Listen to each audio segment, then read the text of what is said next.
What's up, guys? This is Quincy from Ratings Game Music, and I'm here to break down the top 5 Travis Scott projects. Remember in Family Matters when Drake said Travis Scott had a couple people wiped down?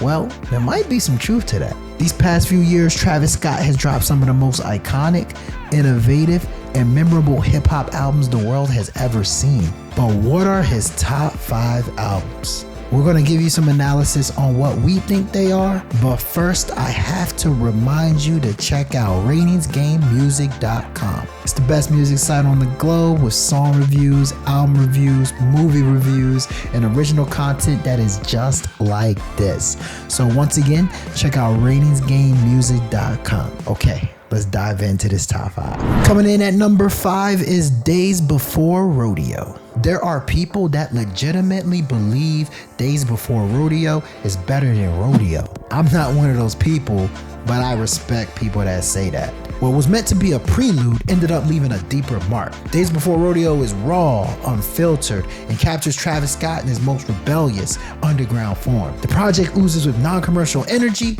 filled with grimy trap vibes, experimental flows, and a reckless spirit that feels more authentic than polished. With features from fellow wildcards like Young Thug, Migos, and Rich Homie Quan, Travis built a gritty, spacey soundscape that balanced chaos and creativity in a way few were doing at the time. It sounds like Travis recorded this right before boarding a one-way flight to LA, leaving behind the SoundCloud era version of himself we all came to love. If you're digging into this project, cue up Mamacita, Drugs You Should Try It, Don't Play, and if you're feeling freaky, Sloppy Toppy. Coming in at number 4 is Birds in the Trap Sing mcknight. Doesn't Birds in the Trap Sing mcknight feel like the forgotten chapter in Travis Scott's discography? It's as if we remember everything orbiting the album, its aesthetic, its features, even its lowercase track list, but often overlook the impact it had on shaping the Travis we know today. While it may not be packed with hits like his other studio efforts, it arguably houses one of the most iconic singles in Goosebumps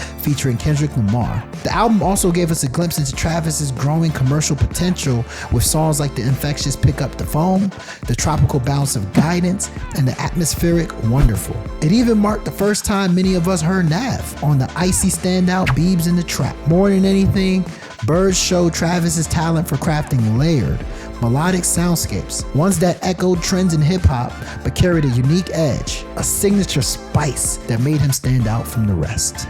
Coming in at number 3 is Utopia. Didn't Utopia feel colossal? At times, it barely sounds like music made on this planet. While the album kicks off a gritty boom bap on Hyena and throws it back with the 90s sound and Modern Jam, a track I personally can't stand, the rest of the project pushes boundaries into what feels like next level hip-hop. Tracks like Thank God feel like they were produced on Mars, while Fiend hits like a hyperspeed trip through a digital wormhole. Even on slower cuts like My Eyes, Travis sounds like a robot who wants to be tucked into bed gently. What also stands out this time are the guest features, which feel more daring and dynamic. Travis still collaborates with familiar names like Drake, The Weeknd, and Young Thug, but also branches out with artists like Beyonce, Young Lean, Bad Bunny, and James Blake, creating a more global and genre-blending experience. Interestingly, the solo tracks feel more deliberate, like Travis wanted to prove something. His delivery is sharper, his presence more commanding, and he no longer fades into the production like he occasionally did on Astroworld. Here, he raps with intent, stepping forward as the main character in his own sonic universe. In the end, Utopia feels ahead of his time, darker, grimier, more experimental, and packed with energy. Although it may not flow as seamlessly as past efforts, it stands as one of Travis Scott's most ambitious and forward-thinking projects to date. And one more thing. Coming in at number 2 is Astroworld. Despite coming in at just 17 tracks, Astroworld feels massive. It's bursting with features, often hidden, layered, revealed mid-song, and full of moments where the vibe shifts dramatically, like a roller coaster turning into a freefall. From futuristic trap soundscapes and psychedelic detours to chopped up vocals and mind-bending transitions, Astroworld isn't just music, it's an experience, especially for those cruising through various levels of being high off the weed. To me, This isn't Travis at his most lyrical or technically sharp. In fact, his delivery is arguably at its most robotic on this album, but that's not a flaw. It's a deliberate choice. On Astroworld, Travis Scott plays the role of curator rather than showman. He doesn't need to out-rap anyone. Instead, he creates the perfect environments for his collaborators to shine while elevating the production to cinematic levels. On tracks like R.I.P. Screw, he floats through the instrumental with a sense of spacey reverence, fully embracing the ride instead of trying to steer it. Thematically, Astroworld touches on fame, excess, nostalgia, and vice, but it's the atmosphere that really speaks the loudest. Every detail from the beat switch-ups to the haunting ad-libs is finely tuned for impact. It's a world of its own, rich in detail and undeniable replayability. On the real, Astroworld is Travis Scott's most complete and well put together album, and honestly, it deserves to be considered his #1 project, but it's not. So we're gonna tell you what is. Coming in at #1 is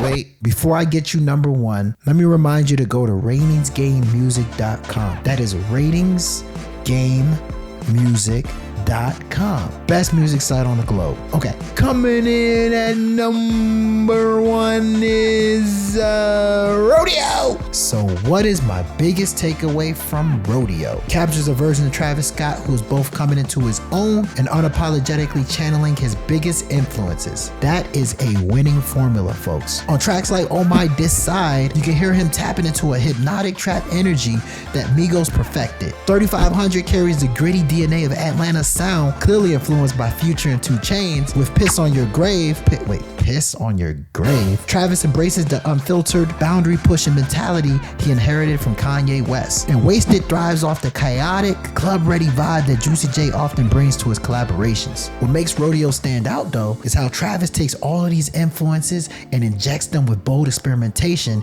and a flair for the cinematic. He doesn't just imitate, he elevates. Tracks like 90210 and Pray for Love transcend music. They're spiritual, atmospheric experiences. Meanwhile, Nightcrawler unleashes the kind of rebellious energy that grabs you by the collar and doesn't let go. On Rodeo, Travis Scott isn't just an eager student. He's a visionary artist refining his sound with precision, range, and a defiant creative spirit. It's a body of work that's not just impressive, it's essential listening for anyone who sees hip-hop as an art form. So there you have it, folks. The top 5 Travis Scott projects so far. #5, Days Before Rodeo. #4, Birds in the Trap Sing mcknight. #3, Utopia. #2, Astroworld. And #1, Rodeo. If you like content like this, make sure you hit the subscribe button down there. I promise you, we're gonna have some of the best content ever. Some of the best top 5. For now, this is Quincy with RGM, and I'm signing out.